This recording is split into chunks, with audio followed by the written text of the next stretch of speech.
Dihina karena motor bututku di perumahan elit. Mereka tak tahu kalau kakekku pendiri kawasan itu. Halo Bunda. Semoga Bunda semuanya dalam keadaan sehat dan bahagia ya. Sebelum masuk ke ceritanya jangan lupa absen terlebih dahulu ya. Bunda-bunda semua dari daerah mana saja. Jangan lupa like, komen dan subscribe channel ini ya. Selamat menonton. Motor bututku menggeram pelan saat menanjak gerbang perumahan. Arka duduk di belakangku, tangannya kecil memeluk pinggangku erat, dan aku bisa merasakan napasnya yang tenang meski perjalanan cukup panjang. Jalanan aspal mulus dan rumah-rumah besar berjajar rapi di kanan kiri seolah menyambut kami, atau mengusir kami. Aku tak tahu mana yang lebih tepat. Yang jelas, rasa gugup mulai menjalar di dada sejak 5 menit lalu. Sudah lama aku tidak melewati jalanan ini. Terakhir kali aku menginjakan kaki di kawasan elit ini, aku masih gadis polos yang suka duduk di beranda rumah kakek sambil mendengar dongeng masa mudanya.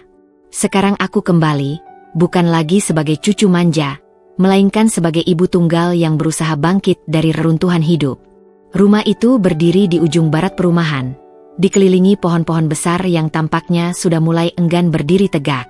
Ket temboknya memudar, pagar besinya berkarat, dan jendelanya berdebu. Tapi bagiku, rumah ini lebih dari sekadar bangunan tua. Ini adalah satu-satunya warisan kakek yang tersisa, tempat di mana aku dulu merasa dicintai tanpa syarat. Aku turun dari motor sambil menarik napas dalam-dalam. Tanganku menggenggam erat kunci rumah yang sempat lama kusimpan dalam kotak kecil berisi surat-surat penting. Kita sampai, nak, kataku pada Arka, yang langsung berlari kecil ke halaman sambil berseru riang. Aku tersenyum melihatnya begitu antusias. Meski hidup kami tak mewah, aku ingin dia tetap merasa aman dan bahagia. Kunci itu sedikit macet saat kugunakan membuka pintu, seperti enggan diputar setelah sekian lama. Tapi akhirnya pintu itu berdiri terbuka, memperlihatkan ruang tamu yang penuh debu dan kenangan. Bau kayu tua bercampur udara lembab menyambut kami. Aku melangkah masuk perlahan, seolah memasuki lorong waktu. Di sudut kanan masih ada rak buku kakek, meski sudah reot. Di atas meja kecil, ada bingkai foto kami bertiga. Aku, ibu, dan kakek, saat aku lulus SD dulu. Mataku memanas. Air mata nyaris jatuh, tapi aku tahan. Aku harus kuat. Untuk Arka. Untuk diriku sendiri. Butuh waktu 2 jam untuk membersihkan sebagian ruang tamu dan kamar Arka. Aku tak menyangka rumah ini masih cukup kokoh. Dindingnya belum retak parah, dan sebagian besar furnitur masih bisa digunakan. Saat aku duduk sejenak di lantai sambil menyeka keringat, Arka mendekat dengan mata berbinar. Ibu, rumah ini besar ya? Bisa main petak umpet, katanya penuh semangat. Aku mengangguk sambil tersenyum. Meski di dalam hati, aku tahu perjuangan kami baru dimulai. Rumah ini besar, tapi kami hanya berdua. Di luar sana, aku tahu tak semua tetangga akan menyambut kami dengan tangan terbuka.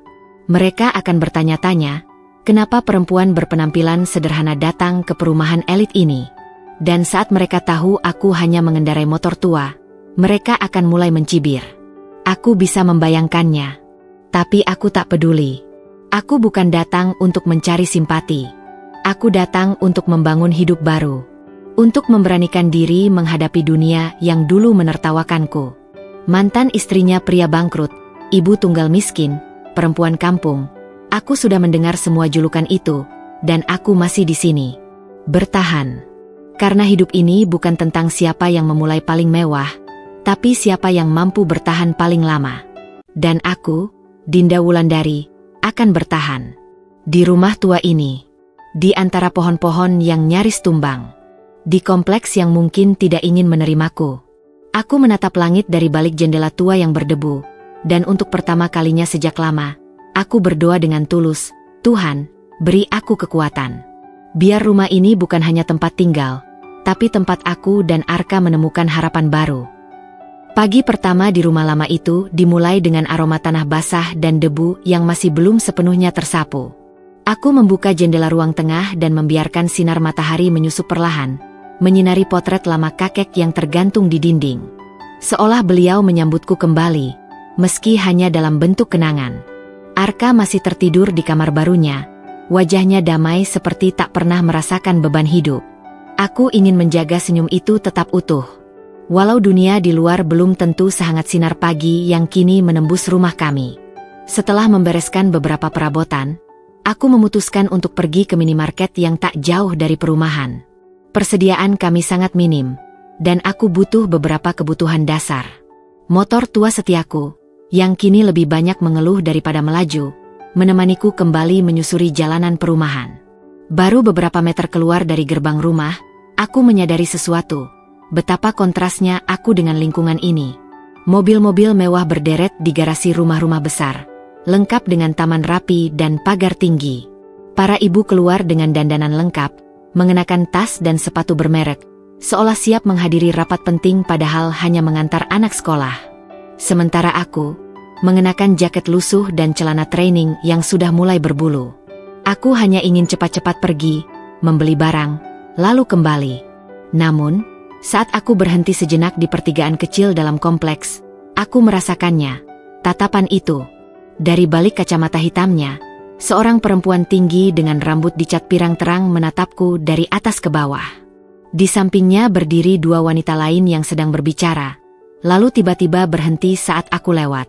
Aku mendengar potongan kalimat mereka, cukup untuk membuat pipiku panas. Pakai motor kayak gitu di kompleks ini? Ngapain sih tinggal di sini? Itu rumah kosong yang di pojokan itu ya? Katanya bekas rumah keluarga tua. Sekarang dihuni sama. Entahlah. Aku pura-pura tak dengar. Pura-pura tak peduli. Tapi dada ini sesak. Aku belum 24 jam di sini, dan sudah mendapat penghakiman dari wajah-wajah yang bahkan tak tahu namaku. Tapi begitulah mereka. Mereka tak butuh mengenalku untuk menilainya.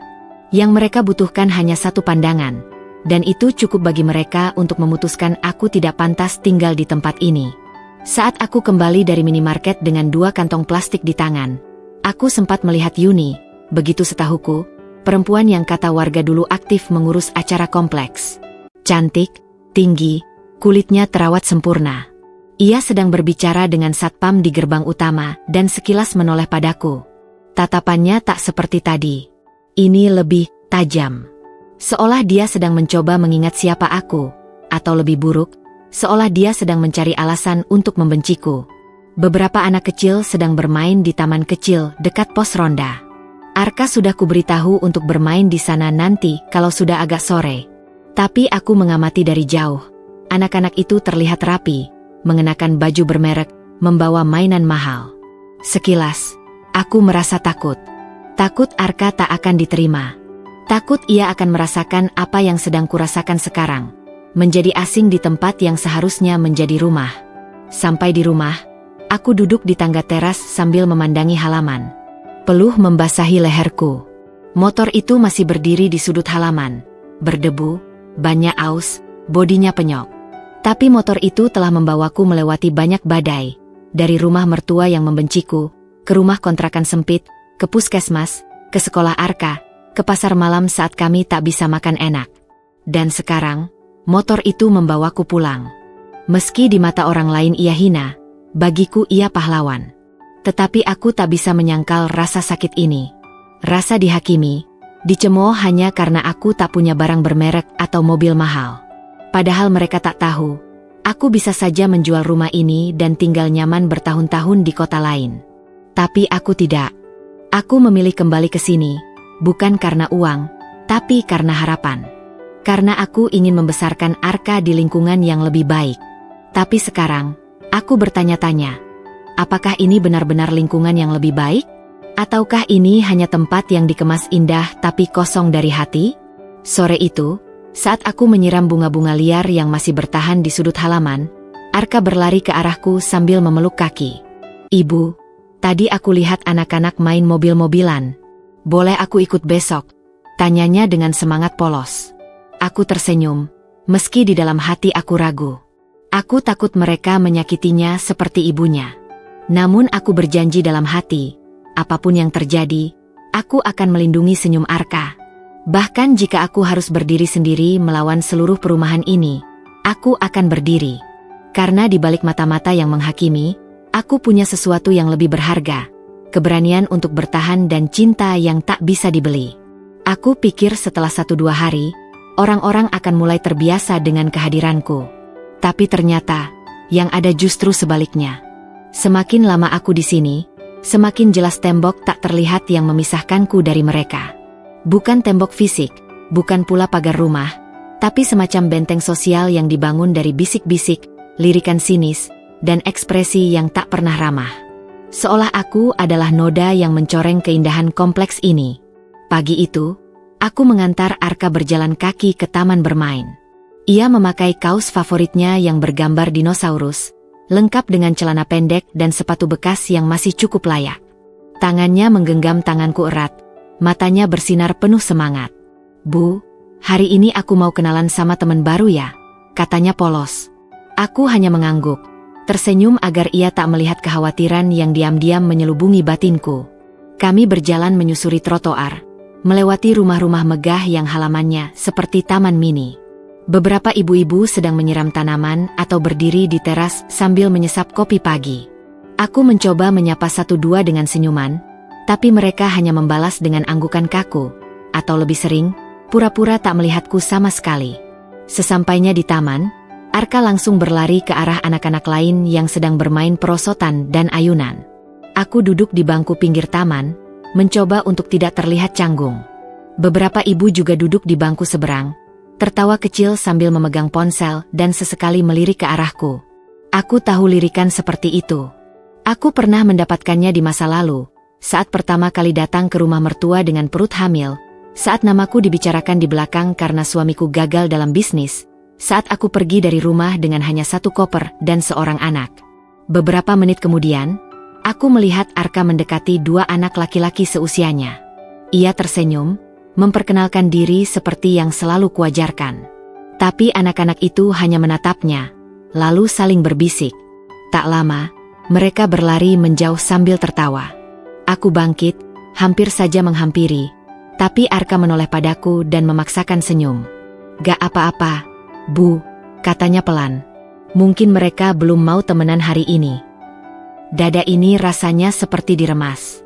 Aku tahu Arka mencoba menjadi kuat, tapi anak seusianya seharusnya tidak perlu belajar tentang penolakan secepat ini. Aku ingin memeluknya, ingin berkata semuanya akan baik-baik saja, tapi aku juga tidak ingin ia tahu bahwa aku juga sedang merasa hancur di dalam. Beberapa saat kemudian, salah satu ibu menghampiriku. Ia mengenalkan diri sebagai Bu Hesti, dengan nada sopan tapi kaku. "Dinda ya? Saya dengar kamu tinggal di rumah tua Pak Arifin. Itu kakek kamu ya?" tanyanya sambil memperhatikan bajuku yang sederhana. Aku mengangguk. "Iya, saya cucunya. Sekarang tinggal di sana sama anak saya." "Oh, saya kira rumah itu akan dijual. Soalnya ya, banyak orang bilang sayang banget kalau rumah sebagus itu ditempati orang yang, ya, nggak terlalu cocok sama lingkungan sini." Nada bicaranya halus, tapi setiap kata menusuk seperti pisau. Aku tersenyum tipis. "Saya cuma ingin membesarkan anak saya di tempat yang aman, Bu. Bukan untuk cocok-cocokan. Saya pikir semua orang berhak dapat tempat tinggal yang baik." "Oh tentu," katanya sambil tersenyum, tapi sorot matanya berkata lain. "Asal bisa menyesuaikan diri, ya nggak masalah." Itu kata lain dari, "Jangan ganggu tatanan kami." Setelah ia pergi, aku hanya duduk diam, membiarkan mata memandangi Arka yang kini bermain sendiri dengan pasir. Entah kenapa, pemandangan itu terasa begitu menyayat. Aku merasa asing di tanah warisan keluargaku sendiri. Rumah yang dulu menjadi tempat berkumpul keluarga, kini jadi saksi bagaimana cucunya dijauhi hanya karena tak memiliki penampilan seperti yang diharapkan lingkungan. Sore harinya, aku menerima undangan WhatsApp untuk rapat RT yang akan diadakan di rumah Bu Yuni, perempuan dengan rambut cat pirang yang menatapku sinis di hari pertama. Sekilas aku ragu. Apa aku harus datang? Tapi aku tahu, jika aku ingin memperjuangkan tempatku di sini, aku tak bisa terus menghindar. Aku harus menunjukkan bahwa aku bukan perempuan rapuh yang bisa mereka tendang seenaknya. Malamnya, aku berdiri di depan cermin, mencoba memilih baju terbaik dari isi lemari yang tak seberapa. Aku memilih blus putih sederhana dan celana hitam bersih. Tak ada perhiasan mencolok, tak ada tas mewah, hanya keberanian. Saat aku tiba di rumah Bu Yuni, suasana sudah cukup ramai. Para ibu duduk dengan gaya santai tapi penuh penilaian.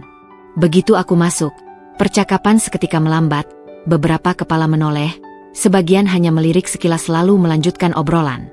Aku duduk di sudut ruangan, tak ingin menjadi pusat perhatian tapi juga tak ingin terlihat bersembunyi.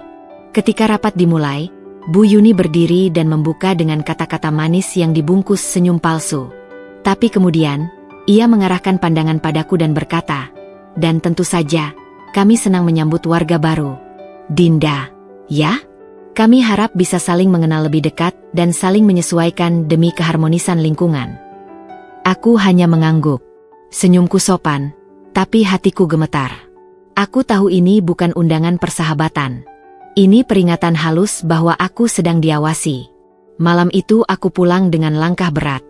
Di gerbang rumahku, aku berhenti sejenak, menatap pintu yang mulai kupelihara dengan cinta dan tenaga. Rumah ini adalah tempat kita, Ka. Bukan milik mereka. Milik kita, bisikku dalam hati. Dan saat itu aku tahu, aku akan bertahan. Apapun yang terjadi, aku akan memperjuangkan hakku dan tempat anakku untuk tumbuh dengan damai. Bahkan jika harus membuka luka masa lalu, bahkan jika harus menantang mereka satu persatu. Karena tidak semua gerbang terbuat dari besi. Ada yang tak terlihat, tapi bisa lebih menyakitkan. Dan aku, pelan-pelan, akan membukanya. Pagi itu, langit tampak sedikit mendung, tapi Arka tetap merengek minta bermain di taman. Aku sempat ragu, tapi melihat matanya yang berbinar dan semangat yang belum padam sejak kemarin, aku pun luluh. Kami berjalan berdua menyusuri jalan setapak, melewati rumah-rumah yang berdiri megah dan nyaris sempurna, tapi dingin. Ada suara percikan air dari kolam di halaman rumah Bu Yuni, aroma wangi dari bunga sedap malam yang baru disiram, dan terdengar sayup suara musik klasik dari rumah seberang. Semuanya terasa begitu asing. Dunia mereka seperti lukisan mahal yang tergantung rapi di galeri. Terlihat indah, tapi kau tak bisa menyentuhnya. Setibanya di taman, Arka berlari kecil menuju ayunan favoritnya. Aku duduk di bangku tua yang mulai kusenangi, meski warnanya sudah pudar dan besinya berkarat di beberapa bagian. Dari kejauhan, kulihat dua anak laki-laki berdiri tak jauh dari Arka. Salah satunya menunjuk ke arah putraku sambil tertawa. Hati kecilku bergetar. Insting ibuku mulai bekerja, merayapi dada dengan rasa tak nyaman. Dan benar saja, tak lama kemudian, aku melihat salah satu dari mereka berjalan mendekat Arka, lalu bicara sesuatu yang membuat ekspresi wajah Arka berubah. Anak itu menunjuk ke sepatu Arka, lalu ke bajunya, dan tawa kecil mereka menyusul tak lama kemudian. Aku tak bisa dengar apa yang mereka katakan, tapi aku tahu kalimat seperti apa yang keluar dari mulut-mulut kecil yang terlalu dini dijejali rasa tinggi diri oleh orang tuanya. Arka menunduk, lalu pelan-pelan berjalan menjauh dari mereka. Ia duduk sendiri di ujung taman, di ayunan yang paling jauh, dan saat itulah kulihat air matanya jatuh. Ia menyeka cepat, mungkin tak ingin aku melihatnya. Tapi aku tahu ia terluka. Dan itu membuatku ingin berdiri, mendatangi anak-anak itu, lalu mengguncang pundak mereka dan berteriak bahwa anakku tak pantas diperlakukan seperti itu. Tapi aku tahu aku tak bisa. Aku tak boleh meledak. Bukan di sini. Bukan sekarang. Lingkungan ini menilai setiap langkahku, dan satu kesalahan kecil bisa jadi bahan cemoohan sebulan ke depan. Aku menghampiri Arka perlahan, duduk di ayunan sebelahnya. Ia menunduk, menggoyang ayunan perlahan dengan ujung kakinya. Mereka bilang, aku anak miskin. Gumamnya pelan, nyaris tak terdengar. Mereka bilang aku harus main di taman kampung aja, bukan di sini. Perih. Kalimat itu lebih perih dari pisau manapun. Aku ingin menangis, tapi aku tahan. Aku genggam tangannya yang kecil dan kutatap matanya yang memerah. Dengar, Ka, kamu bukan anak miskin. Kamu anak yang kuat, pintar, dan penuh cinta. Tempatmu ada dimanapun kamu mau berada, termasuk di taman ini. Tapi mereka bilang motor kita jelek, Bu. Mereka naik mobil semua. Aku menarik napas dalam-dalam. Motor itu mungkin tua, tapi dia yang mengantar kita ke dokter waktu kamu sakit demam. Dia yang bawa kita ke toko buku setiap bulan. Dia saksi perjuangan kita. Kita nggak butuh mobil mewah buat bisa bahagia. Kita hanya butuh hati yang kuat dan kepala yang tegak. Arka menoleh padaku, masih diam. Aku tahu ia belum mengerti sepenuhnya. Tapi pelan-pelan, aku ingin ia tumbuh sebagai anak yang tak mendefinisikan dirinya dari apa yang orang lain katakan. Dunia ini akan selalu punya orang yang merasa lebih tinggi, lebih kaya, lebih sempurna. Tapi aku ingin Arka tahu bahwa nilai seseorang bukan diukur dari sepatu, rumah, atau kendaraan, tapi dari keberanian untuk tetap baik di dunia yang tak selalu ramah. Sore itu, kami pulang lebih cepat. Arka masih murung, tapi tak menangis lagi. Di rumah, ia menggambar sebuah taman. Di tengah taman itu, ia menggambar seorang anak kecil yang bermain ayunan sendiri. Di sudut kertas, ia menulis, "Aku boleh di sini." Kalimat sederhana itu menguatkanku. Aku tahu perjuanganku belum selesai. Tapi aku juga tahu, aku tak sendiri. Arka, dengan semua kepolosannya, adalah alasan terbesarku untuk tetap berdiri, tetap berjuang. Dan satu hari nanti, anak-anak itu akan tahu bahwa Arka bukan anak sembarangan. Mereka akan tahu bahwa tak semua cahaya berasal dari rumah-rumah besar. Aku pun bangkit dari tempat duduk, menatap rumah yang diwariskan kakek padaku.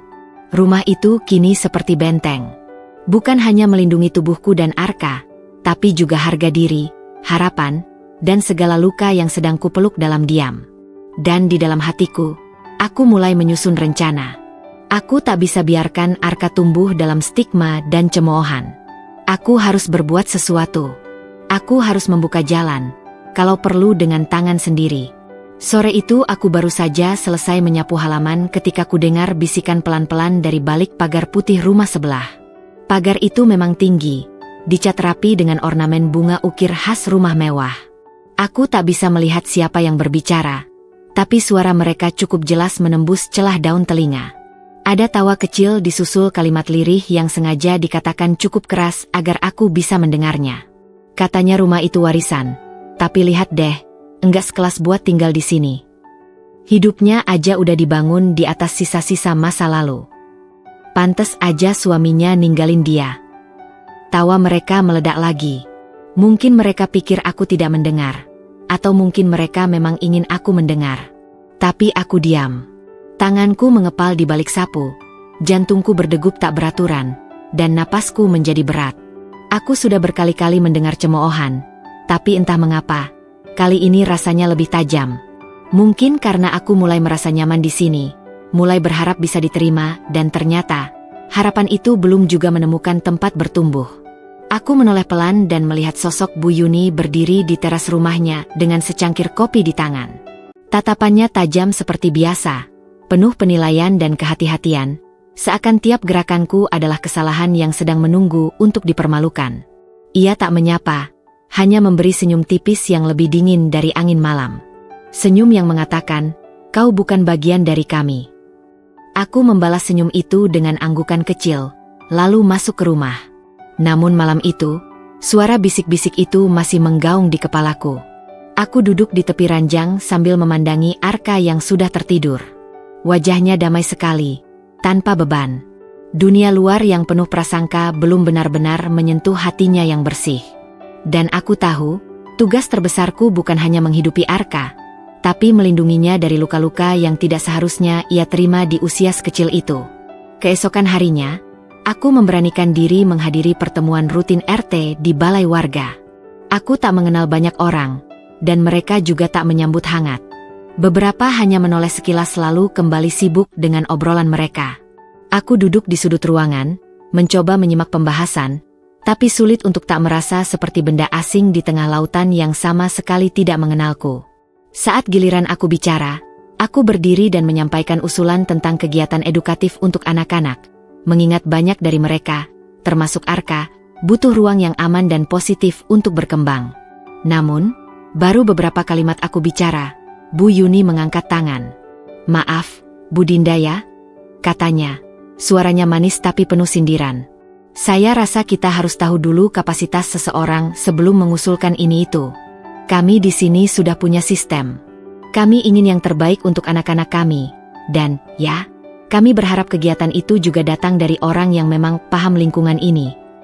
Ruangan mendadak senyap. Semua mata tertuju padaku. Ada yang merasa tidak enak, tapi tidak ada yang bicara membelaku. Mereka hanya diam. Dan diam mereka menyayat lebih dari kalimat Bu Yuni.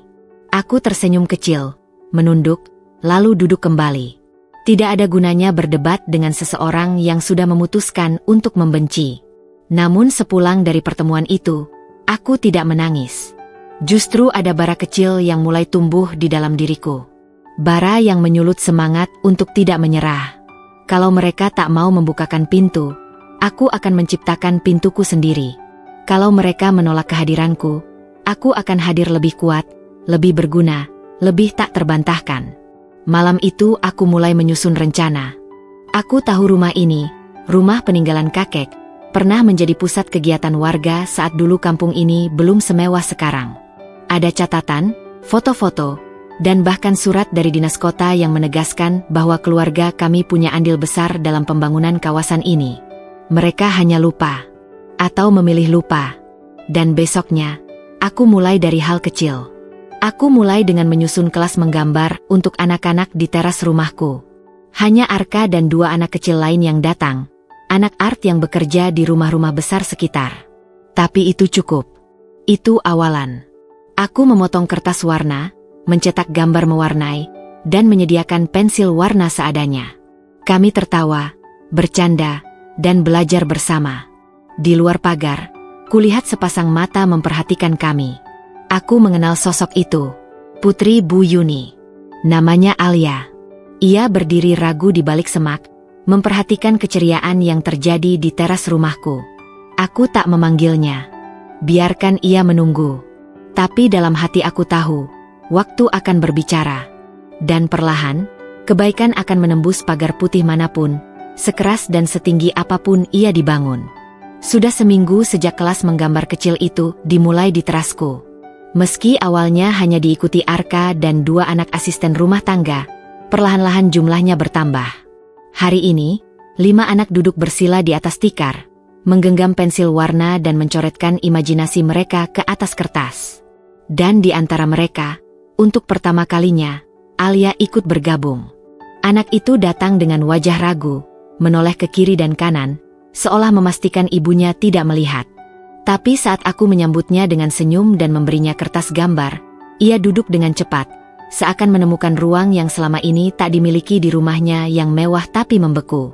Tapi dunia ini, terutama dunia yang dilapisi cat putih dan pagar tinggi seperti lingkungan ini, tak membiarkan perubahan terjadi tanpa bisikan. Dan bisikan-bisikan itu mulai datang. Satu persatu, seperti hujan pertama di musim kemarau. Anaknya Bu Yuni main ke rumah itu loh. Wah, jangan-jangan anak kita nanti ikut-ikutan.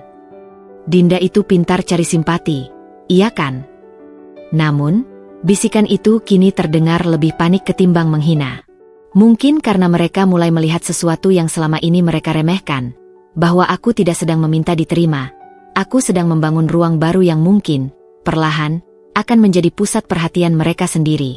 Puncaknya terjadi saat aku menjemput Arka di taman. Seorang wanita yang belum kukenal, tampaknya tetangga dari blok sebelah, menghampiriku dengan senyum manis tapi bibirnya tertarik aneh. Bu Dinda ya?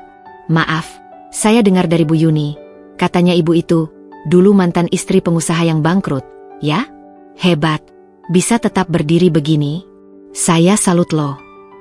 Aku tahu itu bukan pujian. Itu racun dalam balutan madu. Tapi aku hanya mengangguk. Ya, benar. Suami saya bangkrut dan pergi. Tapi saya tidak ikut bangkrut. Hati saya masih utuh. Dan saya masih bisa membesarkan anak saya dengan layak, meski dengan motor tua. Wanita itu tersenyum kaku, lalu buru-buru pamit. Aku tahu percakapan kami akan menjadi santapan baru di grup WhatsApp para ibu-ibu elit itu malam nanti. Tapi aku tak peduli. Karena sesuatu yang lebih besar sedang terjadi di balik pagar putih milik Bu Yuni. Hari itu aku mendapat kabar dari seorang kenalan lama ayahku yang dulu pernah bekerja di dinas tata kota. Ia datang membawa map lusuh yang membuat napasku tercekat saat membacanya. Di dalamnya, terdapat fotokopi dokumen asli tanah dan rumah yang kutinggali, Bukti bahwa keluarga kami dulu adalah salah satu pendiri awal kawasan ini. Bahkan, taman tempat anak-anak bermain dulunya dibangun dengan dana pribadi dari kakekku sebagai bentuk kepedulian pada warga. Tapi entah bagaimana, setelah meninggalnya beliau dan berpindahnya pengelolaan perumahan ke pengembang baru, semua jasa itu dilupakan. Namaku, nama keluarga kami, dihapus dari catatan sejarah kecil kawasan ini. Aku menyimpan dokumen itu rapat-rapat malam itu, tapi pikiranku bergejolak. Dan yang tak kalah mengejutkan adalah berita lain. Ternyata, suami Bu Yuni sedang tersandung masalah hukum. Sebuah proyek besar yang ia tangani terbukti bermasalah dan saat ini tengah diselidiki pihak berwajib karena dugaan penggelapan dana.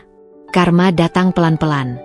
Tidak dengan petir atau guntur, tapi dengan bisikan, dengan desas-desus, dan dengan tatapan-tatapan curiga yang mulai berbalik arah.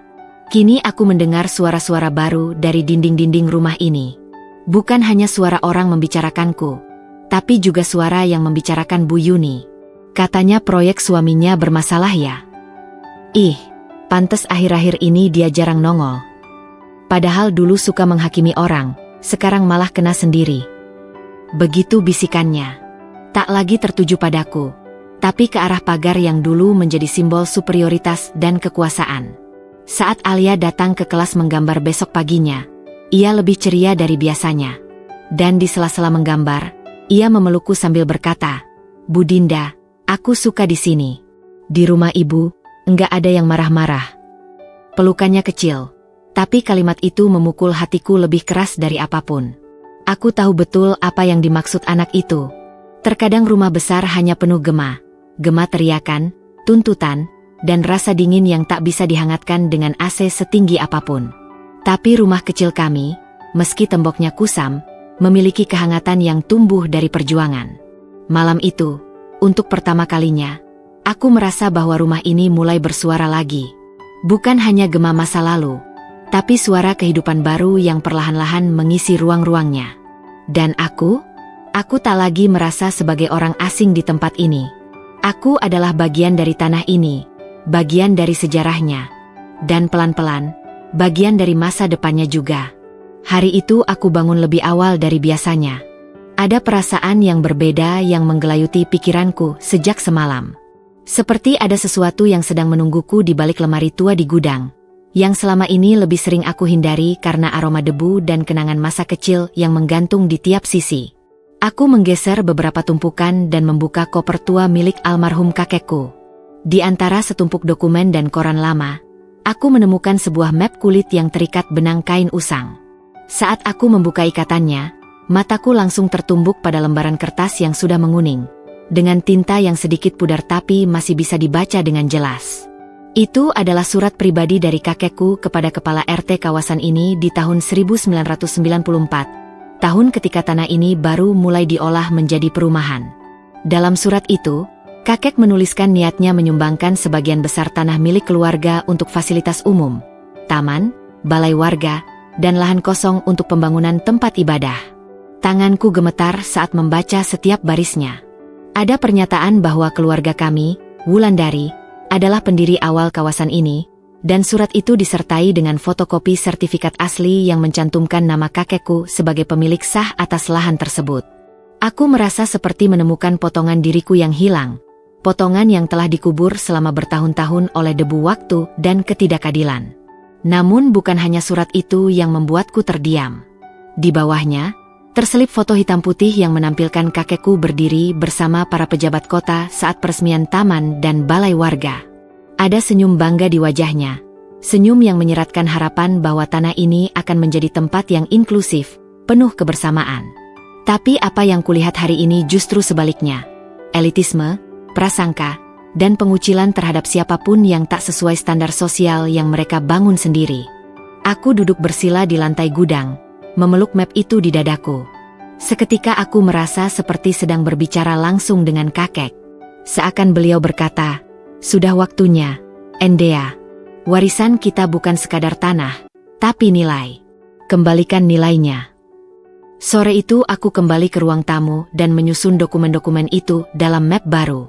Aku memotret semua isinya, menyiapkan salinan untuk RT dan pengurus perumahan. Aku tahu ini bukan sekadar soal bukti legal, tapi soal mengembalikan identitas yang telah terhapus. Aku tak butuh pujian. Aku hanya ingin kebenaran kembali ke tempatnya.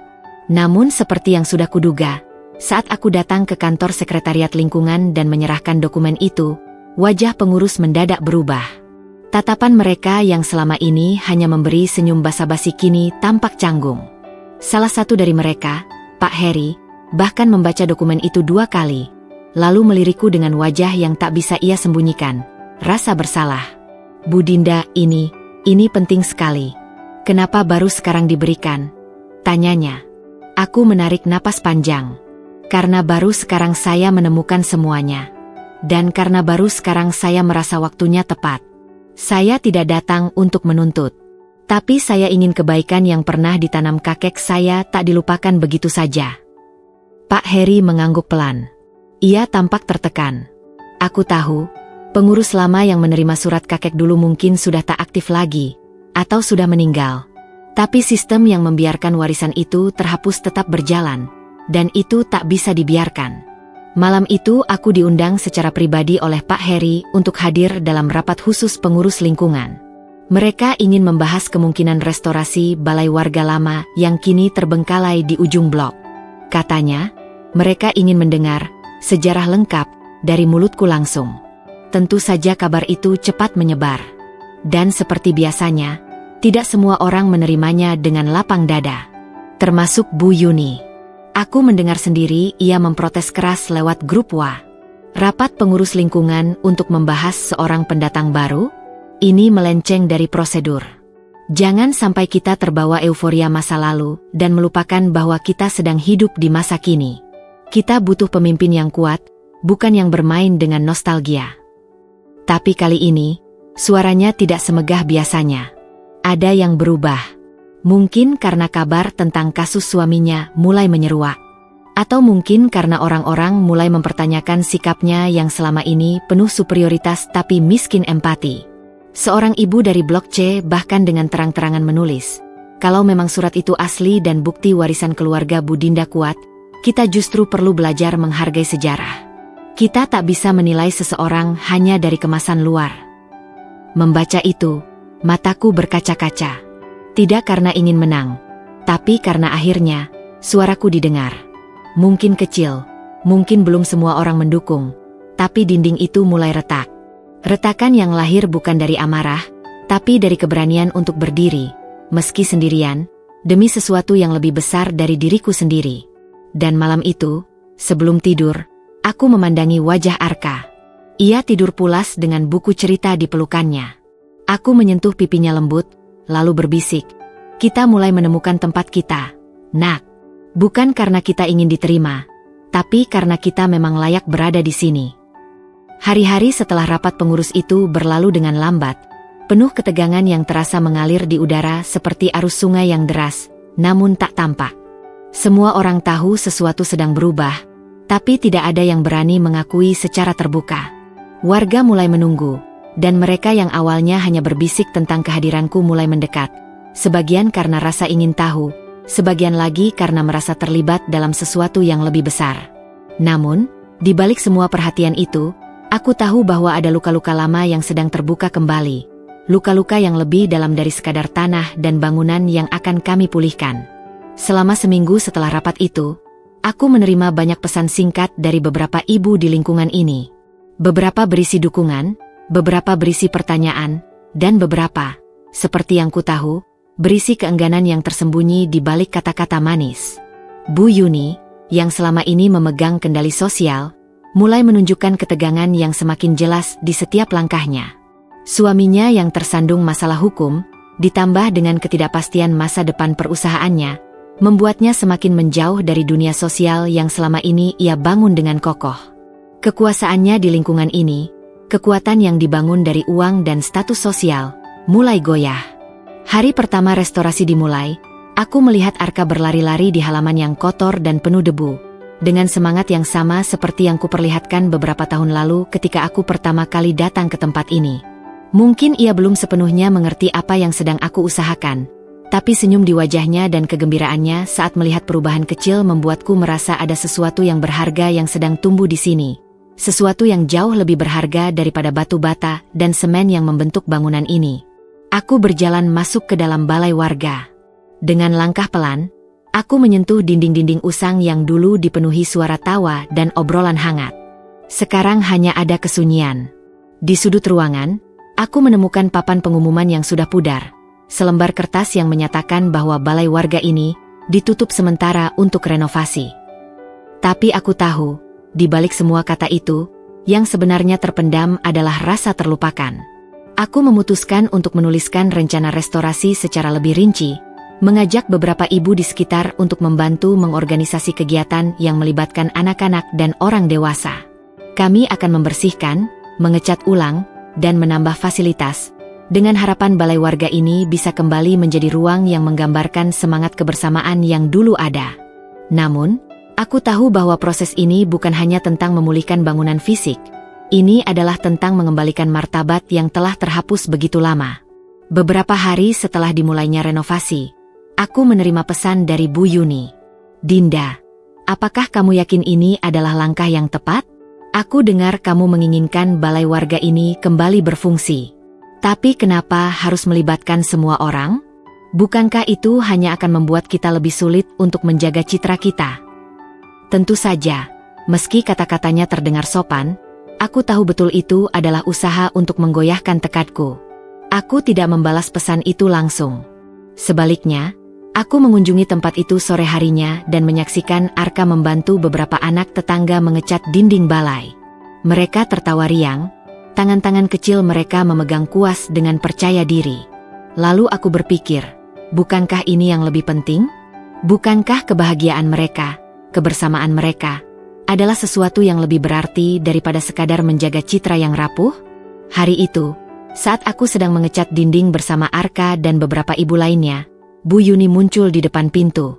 Ia berdiri dengan tangan terlipat, mengenakan pakaian yang sangat rapi, dengan ekspresi dingin di wajahnya. Suaminya, yang dulu dikenal sebagai pengusaha sukses, kini hanya tinggal bayangannya. Mungkin ini adalah cara Bu Yuni untuk menunjukkan kekuasaannya yang tersisa, dengan berdiri angkuh di depan kami yang miskin ini. "Apakah kamu benar-benar yakin ini yang kamu inginkan, Dinda?" tanyanya, suaranya dingin, namun ada kesan menyelidik yang jelas. Aku berhenti sejenak, menatapnya. Aku hanya ingin mengembalikan tempat ini seperti dulu. Sebagai tempat berkumpul dan saling membantu. Apa salahnya? Bu Yuni menatapku dengan tajam. "Kamu pikir orang-orang di sini akan menerima perubahan seperti itu? Kamu pikir mereka akan mendengarkanmu?" Aku menarik napas panjang. Mungkin tidak semua orang akan menerima, Bu Yuni. Tapi saya tidak mencari persetujuan. Saya hanya melakukan apa yang benar untuk anak-anak kita, untuk masa depan mereka. Dia tidak berkata apa-apa lagi, hanya berbalik dan pergi. Selama beberapa minggu berikutnya, aku semakin merasa bahwa proses ini bukan hanya untuk mengembalikan balai warga yang rusak, tetapi juga untuk mengembalikan hati-hati yang sudah lama terluka. Aku merasa semakin kuat, semakin percaya diri. Warga mulai menyadari bahwa ini bukan hanya tentang satu orang atau satu kelompok. Ini tentang kita semua. Tentang menghidupkan kembali semangat kebersamaan yang sudah lama hilang. Tentang memulihkan apa yang dulu telah dihancurkan oleh ego dan prasangka. Hari itu, aku sedang duduk di ruang tamu rumah lama kakekku, menatap Arka yang sedang belajar di meja kecilnya. Aku merasakan ketenangan dalam rutinitas kami, meskipun ada sesuatu di luar sana yang terus mengganggu. Arka sudah mulai beradaptasi dengan lingkungan baru ini.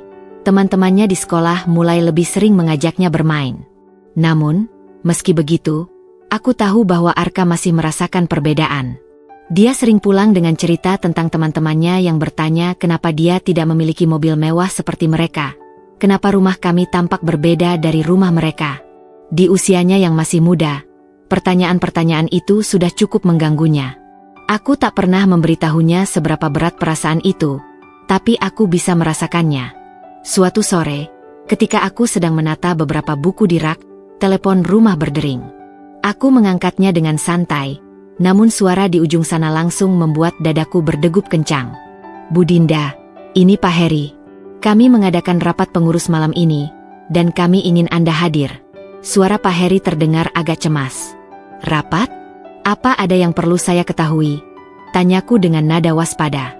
Ini tentang renovasi balai warga. Ada beberapa keberatan dari ibu-ibu di lingkungan ini.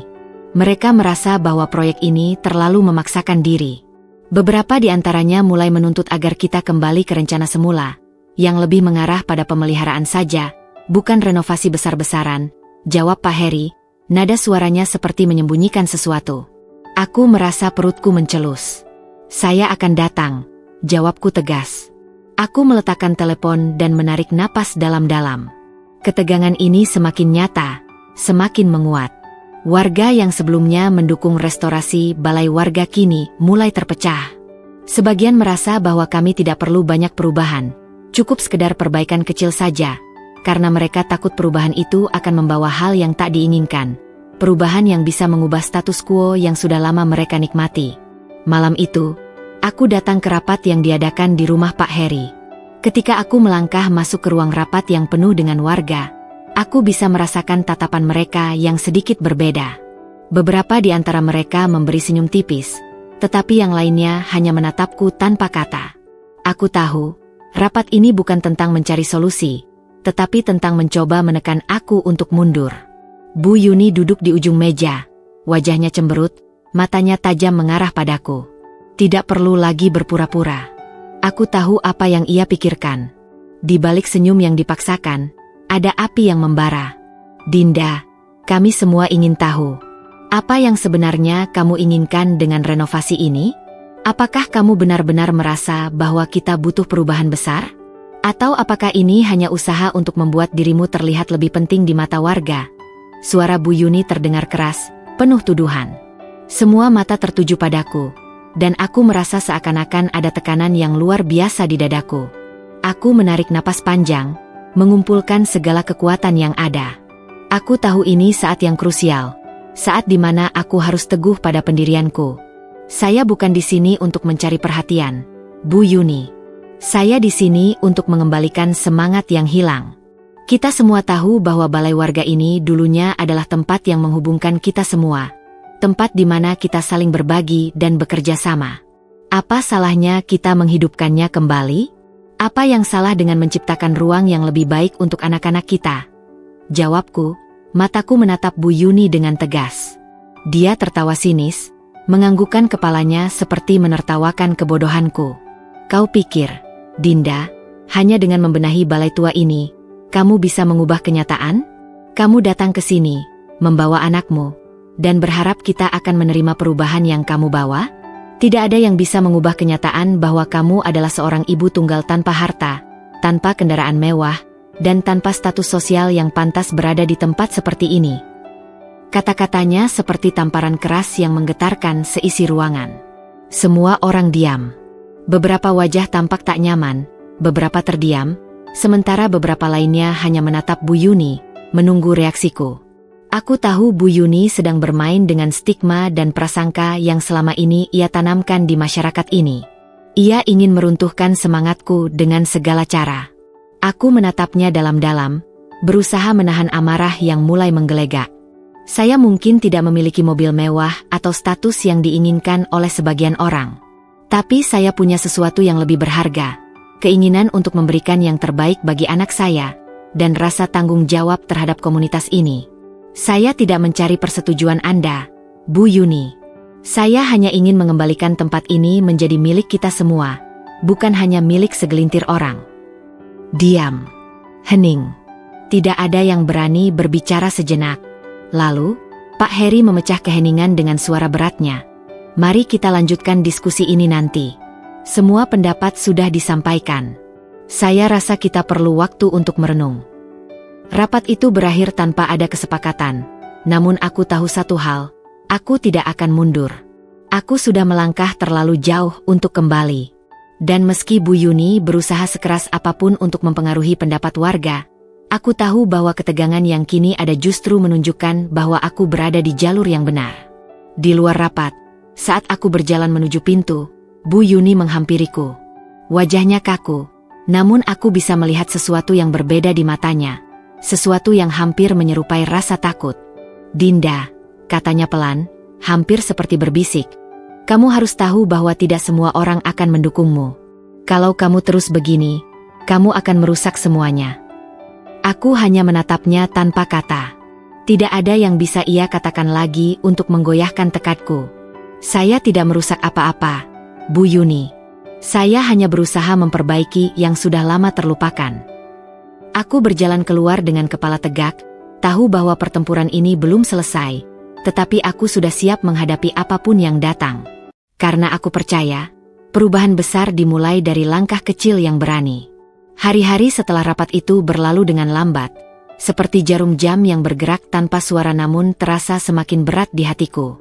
Setiap langkah yang aku ambil untuk memperbaiki balai warga, untuk memberi kesempatan kepada komunitas ini, semakin membawaku pada pertempuran batin yang tak bisa kubendung. Ada saat-saat aku merasa terpojok, saat aku meragukan apakah ini semua layak dilakukan, saat dimana keraguan datang tanpa diundang, bersembunyi di balik senyum anak-anakku, atau suara-suara yang mulai bergema di kepala ini, menanyakan apakah aku bisa menghadapinya semua sendirian. Teringat akan kata-kata Bu Yuni di rapat kemarin, suara dinginnya masih terngiang jelas. "Kamu tidak akan bisa mengubah segalanya, Dinda. Kamu akan kehabisan tenaga, dan yang akan tersisa hanyalah kesalahanmu." Terkadang aku bertanya-tanya apakah kata-kata itu benar. Apakah aku hanya mengkhianati diriku sendiri dengan berjuang untuk sesuatu yang mungkin tidak bisa kuubah? Namun, di balik keraguan itu, ada satu hal yang terus memotivasi langkahku, keinginan untuk memberi yang terbaik bagi Arka, bagi masyarakat ini, dan bagi diriku sendiri. Aku tidak bisa berhenti di tengah jalan. Arka berlari ke dalam rumah dengan wajah ceria, memecah lamunanku. "Ibu, aku bisa main bola lebih baik sekarang," katanya, penuh semangat. Senyumannya menyentuh hatiku.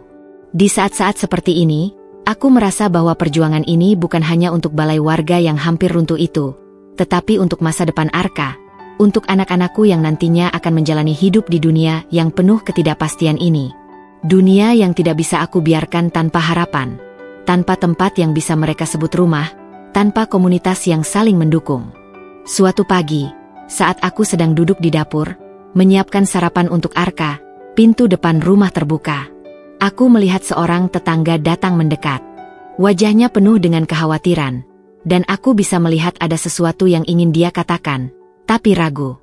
Namanya Ibu Lina, seorang ibu muda yang biasanya lebih banyak diam. Kali ini, dia tidak bisa menyembunyikan kegelisahannya. "Dinda, aku dengar dari Bu Yuni, ada rencana besar untuk balai warga. Aku hanya ingin bilang, aku mendukungmu. Tapi, kalau kamu melawan terlalu keras, semuanya bisa hancur," katanya pelan, dengan nada yang penuh kekhawatiran. Aku menatapnya, tidak tahu harus berkata apa. Aku hanya berusaha memperbaiki sesuatu yang rusak, Bu Lina. Tapi aku tahu, perubahan itu menakutkan. Aku tidak bisa membuat semua orang setuju, tapi aku harus melanjutkan. Ibu Lina hanya mengangguk, seolah menyadari betapa berat beban yang kutanggung. "Semoga kamu tahu apa yang kamu lakukan," katanya, lalu berbalik dan pergi. Aku berdiri di sana, menatap punggungnya yang semakin menjauh. Kata-katanya terus bergema di kepalaku, seperti sebuah peringatan yang tak bisa kuabaikan. Apakah aku melakukan hal yang benar? Apakah aku terlalu keras kepala, terlalu terburu-buru, terlalu memaksakan diri? Ataukah ini adalah jalan yang memang harus kutempuh, meskipun jalan itu penuh dengan keraguan dan ketakutan? Aku tahu satu hal, perang batin ini tidak akan berhenti. Ketakutan, keraguan, dan tantangan akan terus datang. Tapi apakah aku akan mundur? Tidak. Aku harus tetap maju, meskipun hanya dengan langkah kecil. Karena ini bukan hanya tentang aku. Ini tentang masa depan yang lebih baik untuk kita semua. Pagi itu, aku terbangun lebih awal dari biasanya. Matahari baru saja mulai menyinari langit, memberikan warna keemasan pada debu-debu yang berterbangan di udara. Aku duduk di tepi tempat tidur, memandangi Arka yang masih terlelap dengan damai. Rasanya aneh melihatnya begitu tenang, sementara dalam diriku sendiri, badai tak henti-hentinya mengamuk. Aku merasa seolah-olah beban yang kulalui selama ini semakin berat, dan setiap langkah yang aku ambil, Semakin terasa seolah aku berjalan di atas kawah yang penuh dengan api. Namun, pagi itu, aku merasa ada yang harus berubah. Aku tidak bisa terus menunggu keadaan membaik begitu saja. Tidak ada lagi ruang untuk penundaan, untuk keraguan yang tak berujung. Aku harus membuat keputusan, langkah konkret yang akan mengubah segala sesuatu, baik untuk diriku, maupun untuk masyarakat di sekitarku. Hari itu, aku memutuskan untuk bertemu dengan beberapa warga yang selama ini diam-diam mendukungku. Aku mengumpulkan beberapa ibu-ibu dari lingkungan sekitar untuk pertemuan kecil di rumahku. Wajah mereka semua menunjukkan kelelahan, tetapi juga ada semangat yang tersisa. Mereka ingin sesuatu yang lebih dari kehidupan yang monoton ini. Mereka ingin perubahan, meskipun mereka takut akan risikonya. Aku mulai berbicara dengan tenang, tetapi suaraku kali ini lebih tegas dari sebelumnya. Saya tahu kita semua sudah cukup lama hidup dalam kenyamanan, dalam rutinitas yang tidak pernah berubah. Tapi apakah itu cukup?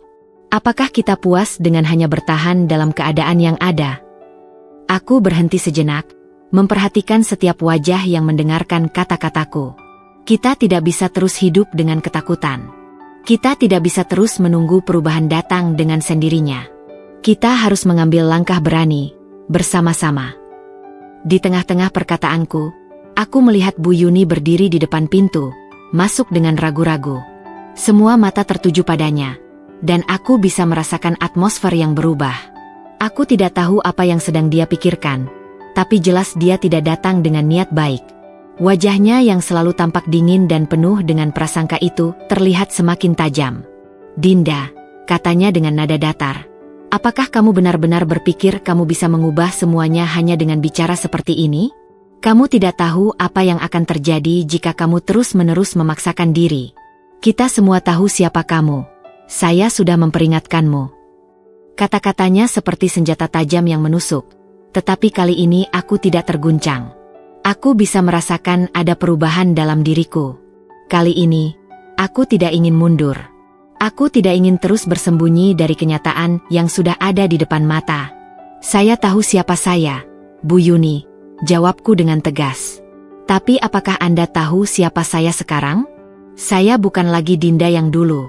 Saya sekarang adalah seorang ibu, seorang perempuan yang berjuang untuk anaknya, dan untuk sebuah komunitas yang layak mendapat kesempatan. Dan saya akan terus berjuang, meskipun Anda tidak mendukungnya."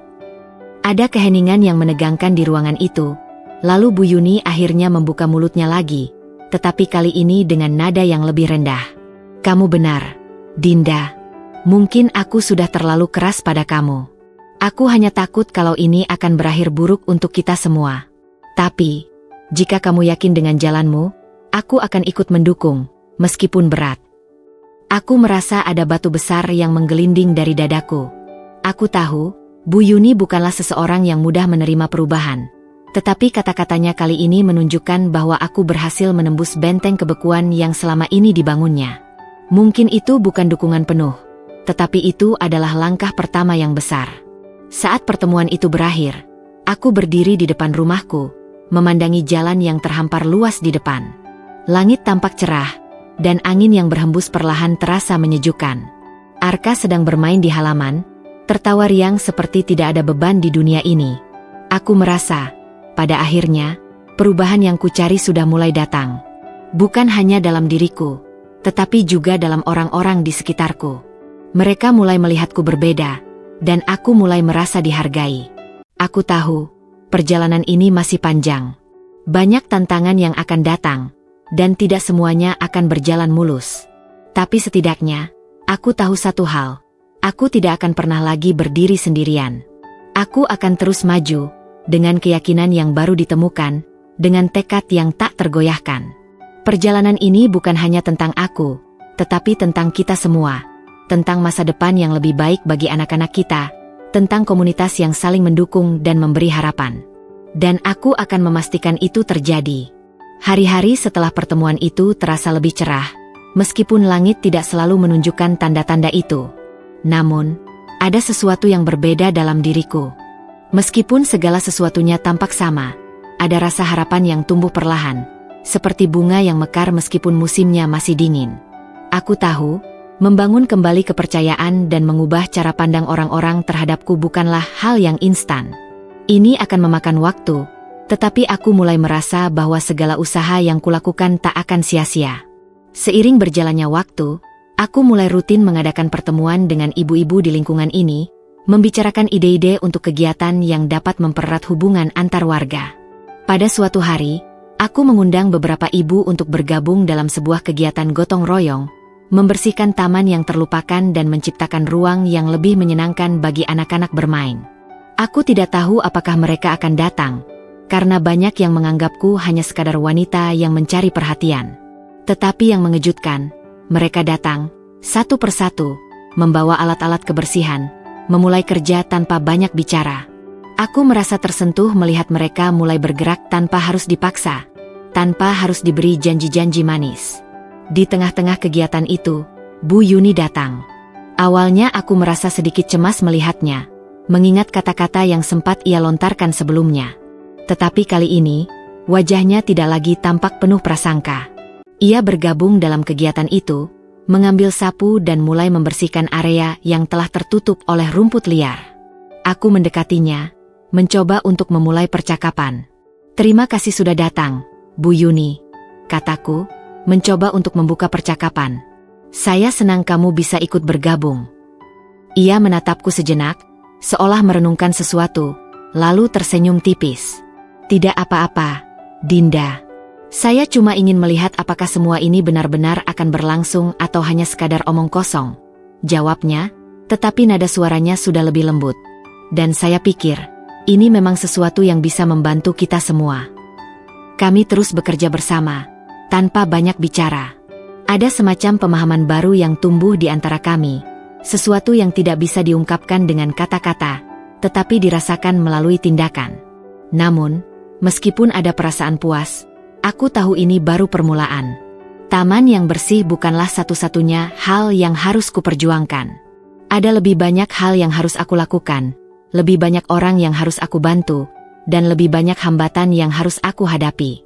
Seiring berjalannya waktu, aku terus berusaha mengajak lebih banyak orang untuk berpartisipasi dalam kegiatan komunitas, dari memasak bersama, mengadakan pertemuan rutin, hingga mengajukan proposal untuk perbaikan fasilitas umum yang ada di sekitar perumahan ini. Aku tahu, tanpa usaha yang berkelanjutan, perubahan yang kucita-citakan hanya akan tinggal sebagai angan-angan.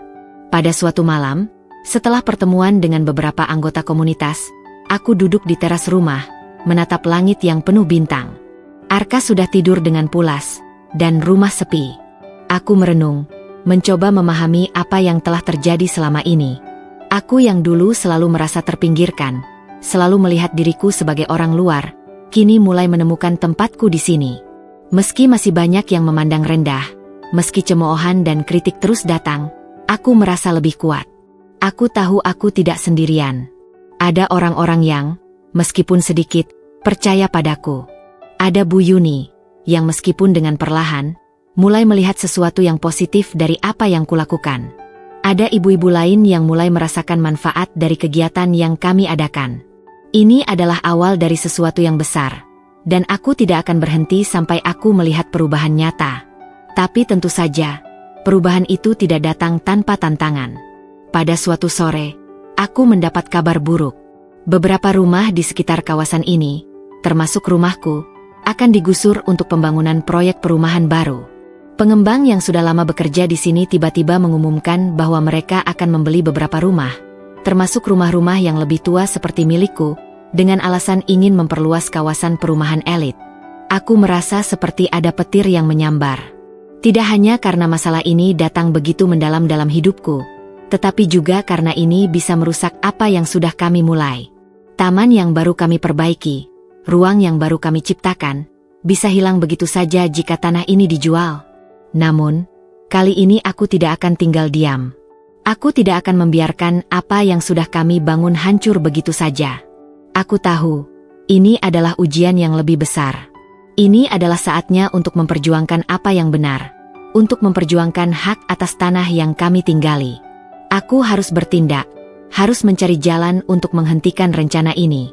Aku memutuskan untuk mencari tahu lebih banyak tentang status tanah ini, mencari tahu apakah ada dokumen atau hak waris yang bisa kami gunakan untuk mempertahankan tempat ini. Perjalanan panjang ini baru dimulai, dan aku tahu tantangan yang lebih besar lagi akan datang.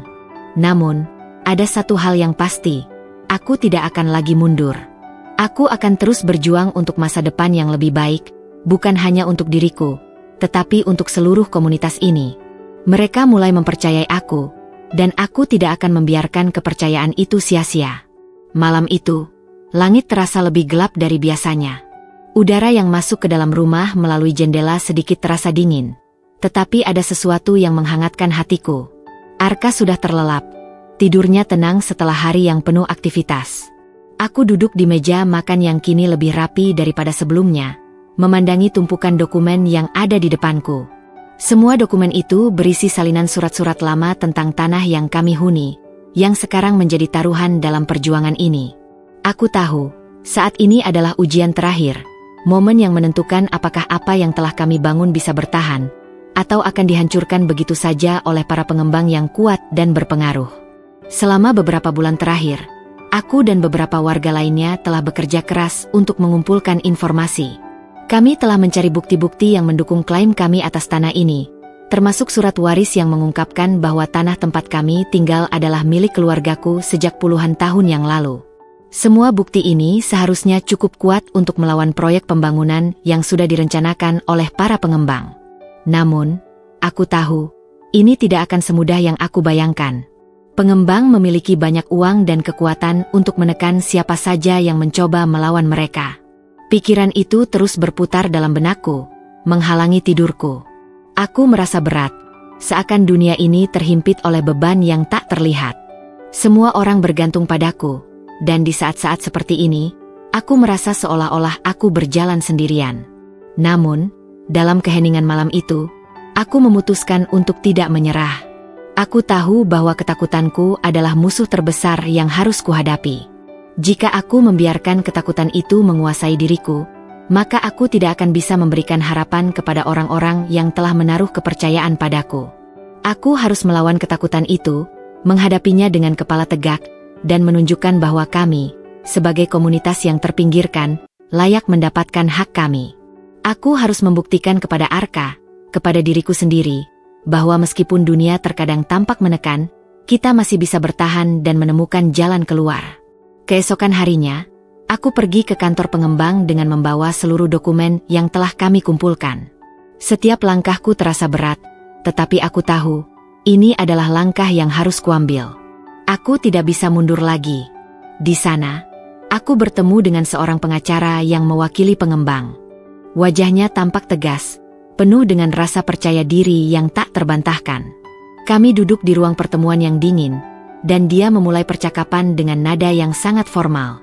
Dinda Wulandari, Anda pasti tahu bahwa tanah ini sudah dipersiapkan untuk proyek pembangunan kami. Kami telah mendapatkan izin dari pemerintah, dan prosesnya sudah hampir selesai. Semua yang Anda bawa ke sini, saya rasa, tidak akan banyak berarti. Kata-katanya seperti pukulan yang mengena di hati.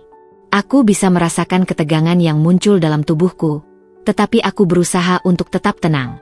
Saya tahu Anda punya kekuatan, dan saya tahu Anda memiliki banyak dukungan, kataku dengan suara yang lebih mantap dari yang aku kira.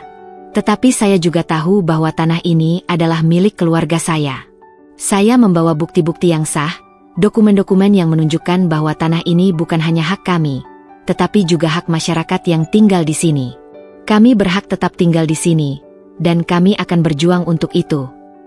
Pengacara itu tersenyum sinis. Perjuangan Anda sudah berakhir, Dinda. Saya sarankan Anda tidak melawan lebih jauh. Ini akan lebih buruk bagi Anda jika Anda terus berusaha menggagalkan rencana kami. Aku bisa merasakan ketegangan di udara, tetapi aku tidak mundur. Kami sudah cukup lama diperlakukan seperti ini. Kami tidak akan mundur lagi. Ini bukan hanya tentang tanah ini. Ini tentang masa depan kami, tentang masa depan anak-anak kami. Kami tidak akan menyerah hanya karena beberapa orang kaya merasa mereka berhak mengambil apa yang menjadi milik kami. Perdebatan itu berlangsung selama berjam-jam, dengan pengacara itu terus-menerus mencoba mengalihkan fokus dan menekan kami. Namun, aku tidak mundur.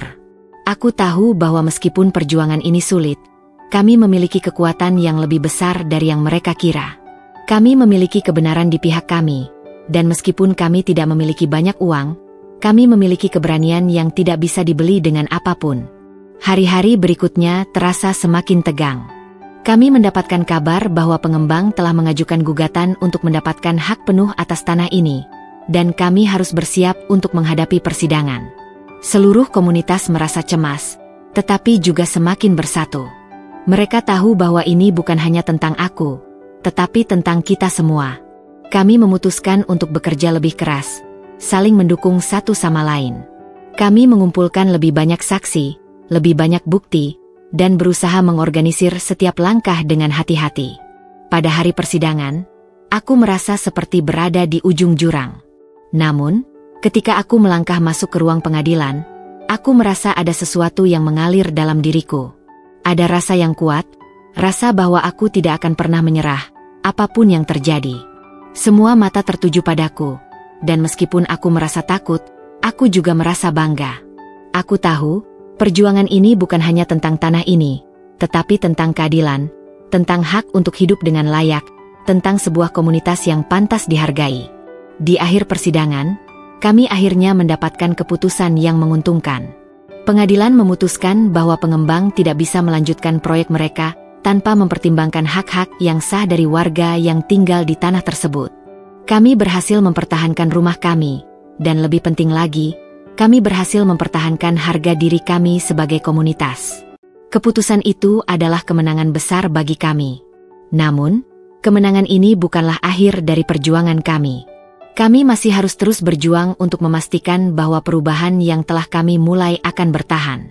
Tetapi aku tahu, kami sekarang lebih kuat. Kami telah melewati ujian terbesar dalam hidup kami, dan kami berhasil.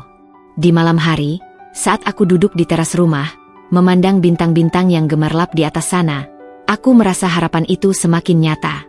Kami telah membuktikan bahwa tidak ada yang bisa menghancurkan apa yang telah kami bangun. Kami adalah sebuah komunitas yang kuat, dan kami akan terus berdiri tegak, apapun yang terjadi. Malam itu, aku berdiri di depan rumah tua yang kini terasa lebih berarti daripada sebelumnya. Angin malam yang sejuk menyapu wajahku, dan aku menatap langit yang penuh bintang. Rasanya seperti mimpi yang sudah lama kutunggu-tunggu akhirnya menjadi kenyataan. Kami telah melalui begitu banyak rintangan, begitu banyak cobaan, dan sekarang, setelah semuanya, aku tahu bahwa kami tidak hanya bertahan, tetapi kami telah menemukan sebuah kehidupan yang lebih baik, lebih berarti. Dulu, aku selalu merasa terpinggirkan, terisolasi dari dunia yang lebih besar di luar sana. Tapi sekarang, aku merasa seperti bagian dari sesuatu yang lebih besar, lebih kuat. Ada kebanggaan dalam diriku yang tumbuh seiring dengan setiap langkah yang kami ambil bersama. Ketika aku pertama kali pindah ke sini, aku hanya ingin mencari tempat yang aman untuk Arka, untuk kami. Aku tidak tahu bahwa perjalanan ini akan membawaku ke tempat yang lebih dalam, ke dalam hati orang-orang yang tadinya asing bagiku, yang kini menjadi keluarga. Kami telah membangun sesuatu yang lebih dari sekadar rumah. Kami telah membangun sebuah komunitas, sebuah keluarga yang saling mendukung, yang saling menguatkan. Malam ini terasa berbeda. Tidak ada lagi rasa takut yang menggerogoti, tidak ada lagi kecemasan yang membelenggu. Kami telah memenangkan perjuangan kami. Tidak hanya di ruang pengadilan, tetapi juga dalam hati setiap orang yang dulu meragukan kami. Kami tidak hanya mempertahankan tanah ini, tetapi kami telah menunjukkan kepada dunia bahwa kami, orang-orang biasa, yang mungkin terlihat kecil di mata mereka, juga memiliki hak untuk merasa dihargai, untuk merasa diakui, dan untuk memperjuangkan masa depan yang lebih baik. Aku duduk di kursi teras rumah, meresapi setiap detik yang terasa begitu berarti. Arka, yang sekarang sudah beranjak besar, berjalan mendekat dan duduk di sampingku. "Ibu, kita bisa tinggal di sini selamanya, kan?" tanyanya dengan mata yang penuh harapan. Aku tersenyum, meraih tangannya yang kecil dan menggenggamnya erat. "Ya, Nak, kita bisa tinggal di sini selamanya. Ini rumah kita, dan kita sudah berhasil mempertahankannya," jawabku dengan suara yang penuh keyakinan. "Kita akan membangun kehidupan yang lebih baik di sini. Bersama-sama, kita akan menjaga apa yang telah kita bangun." Arka tersenyum lebar, wajahnya penuh keceriaan. Aku tahu bahwa di mata anakku, ini adalah akhir dari sebuah perjalanan yang penuh ketegangan, penuh ketidakpastian. Namun, untukku, ini adalah permulaan dari sesuatu yang lebih besar. Sesuatu yang jauh lebih indah dan lebih bermakna daripada sekadar rumah dan tanah. Ini adalah tentang kebersamaan, tentang menciptakan ruang di mana semua orang merasa diterima dan dihargai. Aku mendengar langkah kaki mendekat. Bu Yuni, yang kini sudah menjadi bagian dari komunitas ini, datang menghampiri kami. Wajahnya tampak lebih tenang, lebih terbuka. Dinda, saya ingin mengucapkan terima kasih, katanya sambil duduk di sampingku. Karena kamu, saya belajar banyak tentang arti persatuan dan rasa saling menghormati. Saya tidak pernah berpikir bahwa saya akan belajar hal-hal seperti ini dari seseorang yang dulu saya anggap berbeda dari saya. Aku menatapnya, merasakan kedalaman kata-katanya. Bu Yuni, yang dulu merasa terancam dengan kehadiranku, kini menjadi teman yang tak terpisahkan dari perjuanganku. Terima kasih juga, Bu Yuni. Tanpa dukungan kamu dan ibu-ibu lainnya, saya tidak akan bisa berdiri di sini hari ini, jawabku dengan tulus. Kita semua saling membutuhkan, dan kita semua berhak untuk memiliki masa depan yang lebih baik. Kami duduk bersama dalam keheningan yang nyaman. Mungkin tak ada kata-kata yang lebih indah daripada kebersamaan ini. Semua rasa cemas, ketegangan, dan konflik yang pernah ada kini hanya tinggal kenangan. Kami telah belajar untuk saling menghargai, untuk menyatukan perbedaan, dan untuk berjalan bersama menuju masa depan yang lebih cerah. Komunitas ini, yang dulu terpecah-pecah oleh prasangka dan perbedaan, kini berdiri sebagai satu kesatuan yang kuat. Kami telah membuktikan bahwa tidak ada yang lebih penting daripada rasa persatuan dan saling mendukung dalam menghadapi segala tantangan hidup. Hari-hari berikutnya dipenuhi dengan perubahan. Anak-anak kembali bermain di taman yang kami rawat bersama. Ibu-ibu berkumpul untuk berdiskusi dan berbagi cerita. Sementara para tetangga yang dulu sempat meragukan kami kini semakin terbuka dan mengakui kontribusi kami. Mereka mulai memahami bahwa kami bukan sekadar penghuni yang datang dan pergi, tetapi bagian dari komunitas ini yang berhak mendapatkan tempat dan rasa hormat yang sama. Aku sering merenung, merasa bersyukur atas setiap langkah yang telah aku ambil. Perjalanan ini telah mengajarkanku banyak hal, tentang ketahanan, tentang harapan, dan yang terpenting, tentang arti dari sebuah keluarga. Meskipun banyak yang harus aku hadapi, aku tahu bahwa aku tidak akan pernah melakukannya sendirian. Komunitas ini telah menjadi keluargaku, dan Arka kini tumbuh dalam lingkungan yang penuh kasih, yang lebih dari cukup untuk mengajarinya nilai-nilai kehidupan yang benar. Dengan langkah yang lebih mantap, aku melihat masa depan yang lebih terang. Meskipun dunia terus berubah, aku tahu bahwa kami telah menemukan tempat yang kami sebut rumah, tempat yang penuh dengan harapan dan cinta. Kami telah menemukan apa yang selama ini kami cari, rasa memiliki yang sejati, yang tidak bisa digantikan oleh kekayaan atau status sosial. Ini adalah akhir dari perjalanan yang penuh rintangan, tetapi juga awal dari kehidupan yang lebih baik, lebih bermakna, dan lebih penuh kasih sayang. Dan untuk pertama kalinya dalam hidupku, aku merasa benar-benar bebas. Bebas dari beban masa lalu, bebas dari prasangka yang mengikat, dan bebas untuk membangun masa depan yang penuh dengan kemungkinan.